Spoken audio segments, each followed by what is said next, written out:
Assalamualaikum anak hebat. Apa kabarnya hari ini? Semoga dalam keadaan yang sehat ya. Video kali ini kita akan belajar tentang organ pencernaan manusia. Manusia memerlukan makanan sebagai sumber energi untuk melakukan aktivitas sehari-hari. Makanan akan berubah menjadi energi dengan proses yang disebut dengan proses pencernaan makanan. Proses pencernaan makanan dibedakan menjadi dua jenis, yaitu proses secara mekanis dan proses secara kimiawi. Proses pencernaan makanan secara mekanis dilakukan oleh gigi, sedangkan proses pencernaan secara kimiawi dilakukan oleh enzim yang ada di dalam tubuh. Nah, proses pencernaan makanan ini melibatkan organ tubuh yang disebut dengan organ pencernaan makanan. Kira-kira organnya apa saja ya? Ini adalah gambar organ pencernaan makanan pada manusia. Pertama, ada mulut, kemudian kerongkongan, ada lambung, hati, empedu, pankreas, usus halus, usus besar, rektum, dan anus. Kira-kira fungsinya untuk apa saja ya?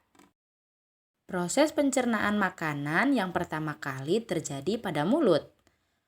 Mulut terdiri dari gigi, lidah, dan air liur. Gigi berfungsi untuk mengunyah makanan menjadi halus. Untuk memudahkan mengunyah makanan, proses pencernaan dalam mulut dibantu oleh lidah dan air liur. Makanan yang sudah dicerna oleh mulut didorong melewati kerongkongan. Pada kerongkongan, makanan diremas dan didorong menuju lambung. Kerongkongan berupa tabung bulat dengan panjang sekitar 20 cm. Gerak meremas dan mendorong makanan yang dilakukan kerongkongan disebut dengan gerak peristaltik. Setelah dari kerongkongan, makanan akan masuk ke dalam lambung. Lambung terletak tepat di bawah diafragma. Makanan yang masuk lambung diproses dengan menggunakan getah lambung. Getah lambung mengandung asam klorida, pepsin, musin, dan renin. Asam klorida merupakan asam yang berfungsi sebagai enzim yang berguna untuk membunuh kuman dan bakteri pada makanan. Pepsin merupakan enzim yang dapat mengubah protein menjadi molekul yang lebih kecil. Musin merupakan mukosa protein yang melicinkan makanan. Sedangkan renin merupakan enzim yang berperan sebagai kaseinogen menjadi kasein.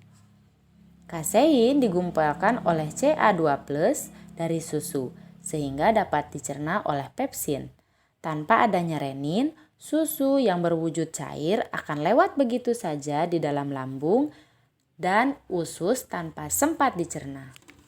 Organ pencernaan makanan selanjutnya adalah hati. Hati berperan dalam produksi cairan empedu yang bertugas membantu dalam proses pencernaan makanan. Hati juga menyimpan energi untuk tubuh dalam bentuk glikogen dan mengubahnya menjadi glukosa ketika glukosa darah rendah. Kemudian ada empedu. Empedu berperan untuk membantu proses pencernaan, yaitu dalam pemecahan lemak, membantu proses penyerapan vitamin yang larut pada lemak, mengeliminasi produk sisa pencernaan, dan membuang racun-racun yang ada pada tubuh. Selanjutnya ada pankreas.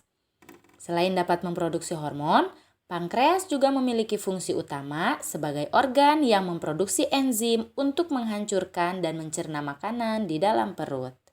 Setelah mengalami proses pencernaan oleh lambung, hati, empedu, dan pankreas, makanan masuk ke dalam usus halus.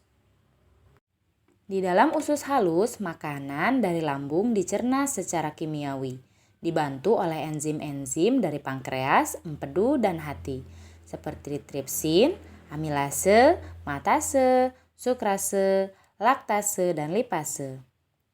Usus halus berfungsi. Usus 12 jari mengambil makanan yang sudah setengah dicerna dari perut melalui pilorus dan melanjutkan proses pencernaan. Pylorus adalah katup yang membuka dan menutup yang memungkinkan makanan lewat dari perut ke dalam usus halus. Dalam usus kosong, makanan diproses secara kimiawi dengan bantuan enzim-enzim yang dihasilkan oleh usus halus, lalu dibawa dengan cepat dengan kontraksi otot seperti gelombang menuju ke ileum. Ileum adalah tempat sebagian besar nutrisi dari makanan yang diserap oleh tubuh sebelum didorong ke usus besar. Setelah dari usus halus, makanan akan memasuki usus besar. Di dalam usus besar terjadi penghancuran sisa makanan dengan bantuan bakteri pembusuk. Bakteri pembusuk berguna untuk membusukkan sisa makanan menjadi kotoran. Sisa makanan atau kotoran dari usus besar akan masuk ke dalam rektum. Jika rektum ini penuh, syaraf akan menghantarkan sinyal pada otak sehingga terasa rasa ingin buang air besar. Terakhir, sisa makanan yang telah menjadi kotoran dikeluarkan melalui anus. Nah, itu tadi anak-anak hebat, organ pencernaan pada tubuh manusia, serta bagaimana proses pencernaan makanan pada tubuh manusia.